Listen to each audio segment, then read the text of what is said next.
हाय बच्चों, good morning all of you. कैसे हैं आप लोग? चलिए पढ़ा जाए। आज का टॉपिक है बच्चों गति का समीकरण या गति के समीकरण। गति के समीकरण, इक्वेशन ऑफ मोशन।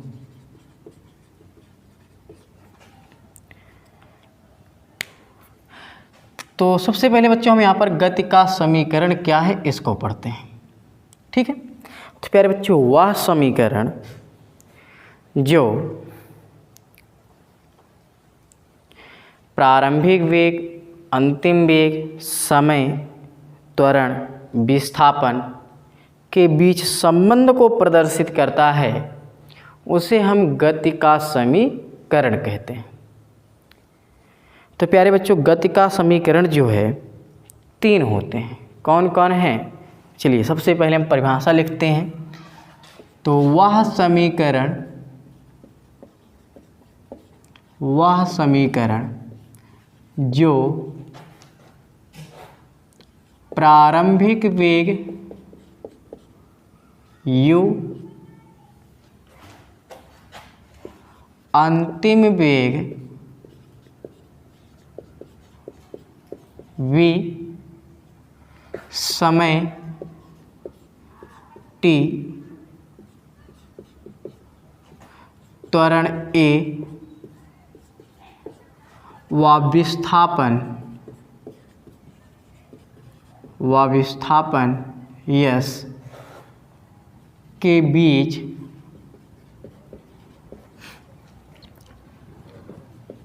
संबंध प्रदर्शित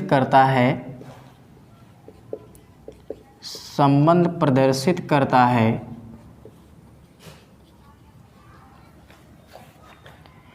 गति का समीकरण कहलाता है। गति का समीकरण कहलाता है। क्लियर बच्चों? आगे लिखते हैं गति के तीन समीकरण होते हैं। कितने समीकरण? तीन समीकरण होते हैं।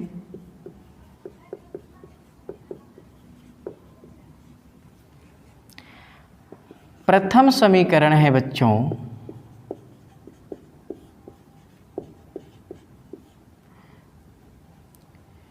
v बराबर u plus A T. v बराबर u प्लस ए टी, ठीक। द्वितीय समीकरण है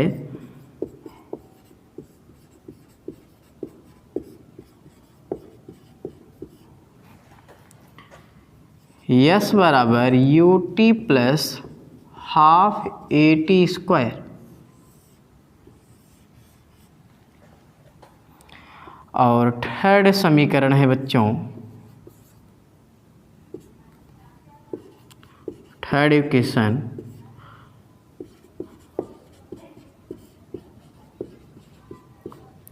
v स्क्वायर बराबर यू स्क्वायर प्लस 2as।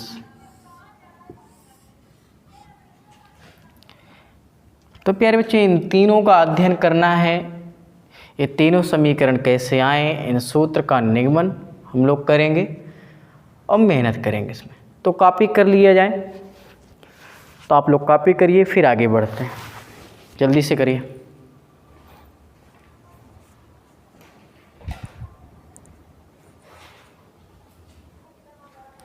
तो चलिए बच्चों, हम लोग पढ़ते हैं गति के समीकरण के बारे में। प्रथम समीकरण हुआ है, सेकंड इक्वेशन और एक थर्ड इक्वेशन। अब हेडिंग का नाम लिखते हैं बच्चों गति के समीकरणों का निगमन।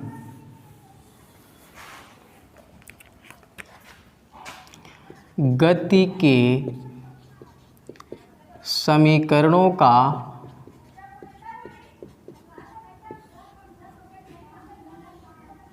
निगमन।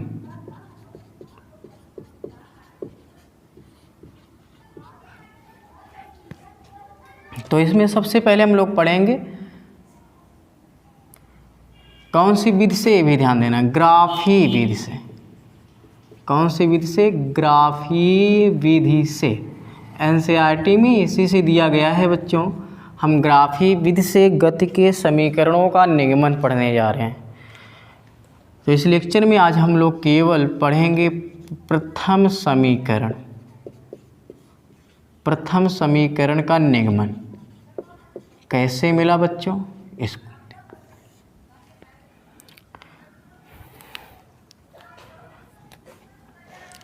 चलिए रचना लिखते हैं, समझते हैं कि मान लेते हैं। फिगर सही से बनाइएगा।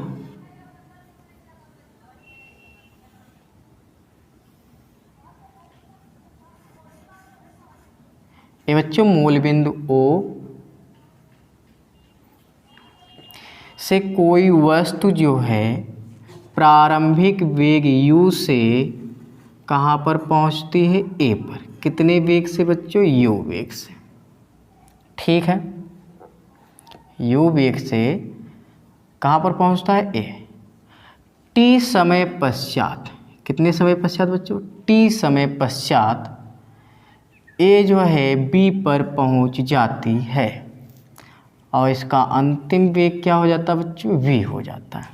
भाई प्रारंभिक वेग को u से और अंतिम वेग को v से, मतलब कोई कण है कहाँ से चल रही बच्चों? O से चलती है A तक, तो उसका प्रारंभिक वेग कितना है? u है। कुछ समय पश्चात मतलब t समय पश्चात उस कण का वेग क्या हो गया? v हो गया, जो कि अंतिम वेग कहलाता है। क्लियर बच्चों? तब इसी को हम यहाँ पर ग्राफ के रूप में निरूपित करेंगे।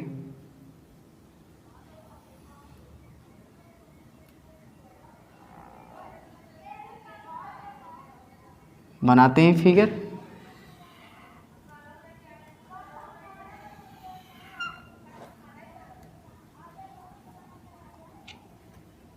यहाँ पर A मान लेते हैं।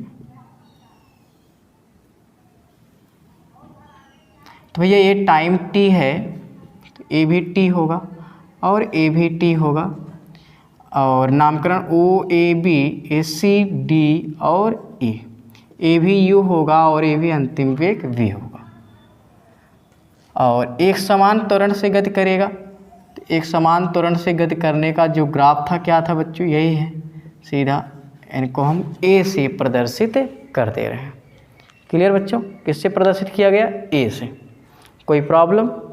चलिए अब आगे देखते हैं।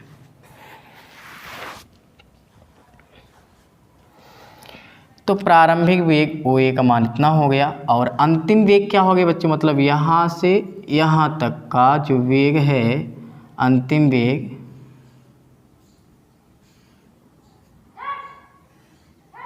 v, यहाँ पर पूरा तीर्थ के निशान लगा के हम बता दे रहे हैं ये v हो। तो बच्चों ये पूरा v है, u है, तो सीधी सी बात a कितना होगा? v माइनस u होगा कि नहीं होगा? होगा ना भैया, v माइनस u। अगर a v माइनस u है तो a भी v माइनस u। एंगल यहाँ पर हम मान लेते हैं थीटा। ठीक है, तो चलिए थोड़ा सा रचना लिख लेते हैं बच्चों, उसको आप प्रूफ किया जाए कैसे होगा। कि माना कोई कण या वस्तु, माना कोई कण या वस्तु चित्रानुसार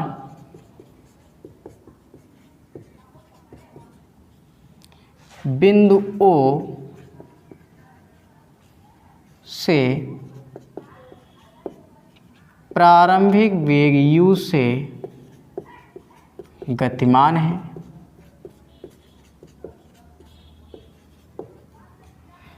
t समय पश्चात, t समय पश्चात कण का अंतिम वेग,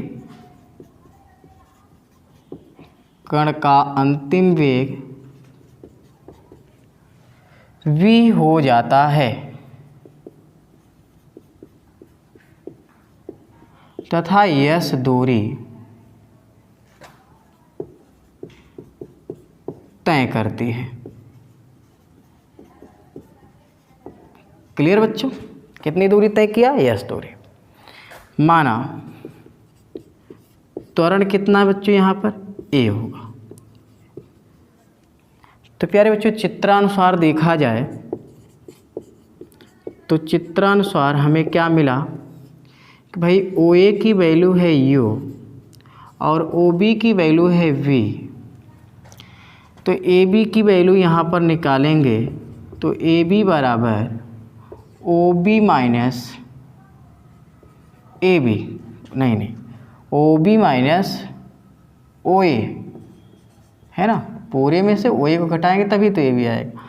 तो यहाँ से AB की वैल्यू निकाला गया तो V माइनस U आ गया। क्लियर, कोई प्रॉब्लम यहाँ तक। अब देखते हैं बच्चों, ऊपर तो वेग है नीचे समय है, तो यहाँ पर समकोण त्रिभुज ले लिया जाए। ADC में अगर हम tan थीटा निकालें, क्या निकाल लिया जाए, tan थीटा, तो tan थीटा बराबर क्या होगा, लंब बटे आधार, अर्थात लिख देते हैं पूरा एक बार, लंब अपान आधार। tan थीटा बराबर लंब होगा यहाँ पर DC और आधार क्या होगा बच्चों, AD। ठीक है ना।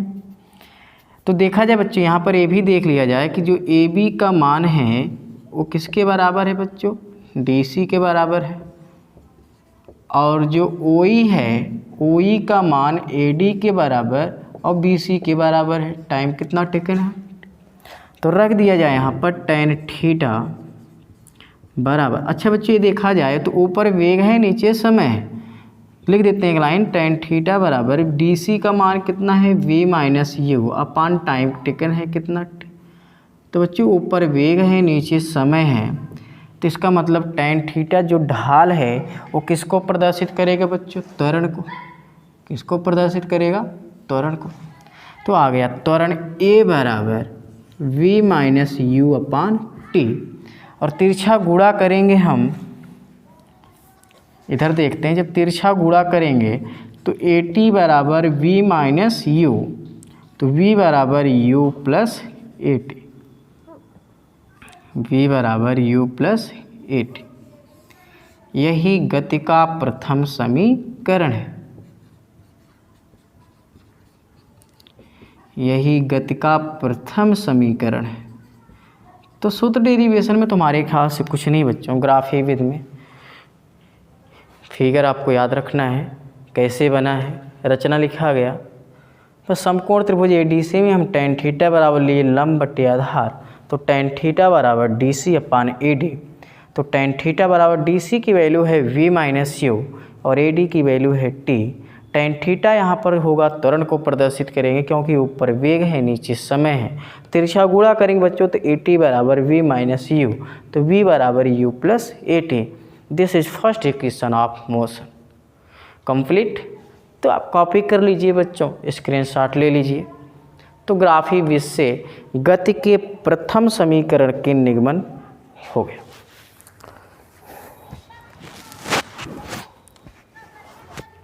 तो नेक्स्ट लेक्चर में हम लोग पढ़ेंगे सेकेंड इक्वेशन का। ठीक है बच्चों, तो कॉपी कर लीजिए, आगे पढ़ेंगे कल।